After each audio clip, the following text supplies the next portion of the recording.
राजेश अपनी भाभी नीलम का लाडला था। नीलम भी राजेश को अपने बेटी की तरह प्यार करती थी। राजेश, लखनऊ वाले मामा जी ने तुम्हारे लिए एक बहुत अच्छा रिश्ता बताया है। लड़की बहुत अच्छी है, अब तुम शादी कर लो। अरे नहीं भाभी, शादी तो बर्बादी है। भला तुम्हारे हाथों के खाने में जो स्वाद है वो किसी और के हाथों में कहाँ। मुझे अभी शादी नहीं करनी भाभी। राजेश की ना नुकुर करने के बावजूद घर वाले उसकी शादी करवा देते हैं, लेकिन फिर भी राजेश अपनी भाभी का पल्लू नहीं छोड़ता। वो अपनी पत्नी को बिल्कुल तवज्जो नहीं देता था। उसके लिए उसकी पत्नी सुधा का होना ना होना बराबर था। अरे राजेश, तुम अकेले बाहर जा रहे हो, सुधा को भी लेते जाओ। अरे क्या भाभी, हफ्ते में एक दिन तो छुट्टी मिलती है और आप वो भी खराब करना चाहती हैं। सुधा बाहर जाके क्या करेगी? वो घर में ही ठीक है। वैसे मुझे देर हो रही है भाभी, चलता हूँ मैं। राजेश की इस बेरुखी से सुधा हमेशा उदास रहती थी। फिर एक दिन नीलम इस विषय को लेकर अपने पति से चर्चा करती है। सुनिए जी, राजेश को कब अकल आएगी? वो तो सुधा की बिल्कुल कदर ही नहीं करता। अब आप ही बताइए, ऐसे कैसे चलेगा? तुम ठीक कहती हो, राजेश को सही रास्ते पर लाना ही पड़ेगा। चलो, मैं तुम्हें एक उपाय बताता हूँ। फिर 2 दिन के बाद नीलम बाजार से खरीदारी करके घर लौटती है। ये लीजिए माँ जी, मैं आपके लिए नई साड़ी लेकर आई हूँ। बबलू, ये तुम्हारे लिए। नीलम सबके लिए कुछ न कुछ लेकर आती है। भाभी, आप मेरे लिए कुछ नहीं लेकर आई क्या? अरे राजेश, तुम क्या समझते हो? मैंने कोई बैंक खोल रखा है या फिर घर के आंगन में पैसों का पेड़ लगा रखा है? तुम हर बात के लिए मुझसे उम्मीद क्यों रखते हो? अब बड़े हो गए हो, अच्छा कमाते हो। क्या भाभी, मैं तो बस। अरे बस भी करो। तुम्हारी ये बच्चे जैसी ना समझ बातें सुनने के लिए मेरे पास बिल्कुल वक्त नहीं है। नीलम राजेश को झिड़क कर वहां से चली जाती है। राजेश अचानक अपनी भाभी का ये रूप देख असमंजस में पड़ जाता है। फिर एक दिन नीलम रसोई घर में खाना बना रही होती है कि तभी राजेश वहां आता है।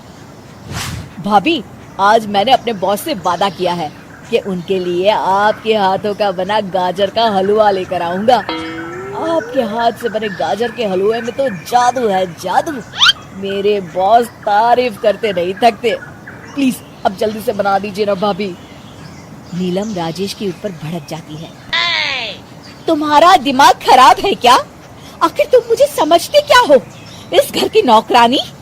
जब देखो तब फरमाइश करते रहते हो, भाभी ये बना दो, भाभी वो बना दो। अरे तुम्हारी पत्नी सुधा भी तो इस घर में रहती है, तुम उससे कुछ क्यों नहीं कहते?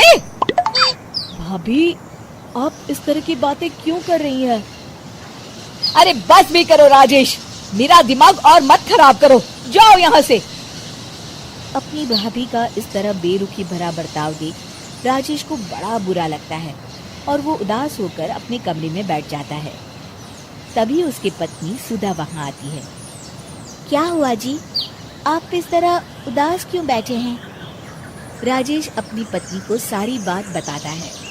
राजेश की बात सुनकर सुधा मुस्कुरा के कहती है, बस इतनी सी बात। चलिए जी, मैं आपके बॉस के लिए गाजर का हलवा बना देती हूँ। अरे छोड़ो, तुमसे नहीं हो पाएगा, रहने दो। आप तो बस देखते जाइए जी, अभी आती हूँ मैं। थोड़ी देर के बाद सुधा हलवा बना के राजेश को देती है। फिर राजेश अपने ऑफिस चला जाता है। शाम को जब राजेश घर आता है तो खुशी के मारे अपनी पत्नी सुधा को गले लगा लेता है। अरे वाह सुधा, तुमने तो कमाल कर दिया। सच में क्या स्वादिष्ट हलवा था। मेरे बॉस बहुत तारीफ कर रहे थे और इस हफ्ते घर आ रहे हैं तुम्हारे हाथों का खाना खाने। और इतना ही नहीं, उन्होंने मेरा प्रमोशन भी कर दिया है। सच? हाँ, मुझे माफ कर दो सुधा, आज तक मैं तुमसे गैरों की तरफ पेश आता रहा।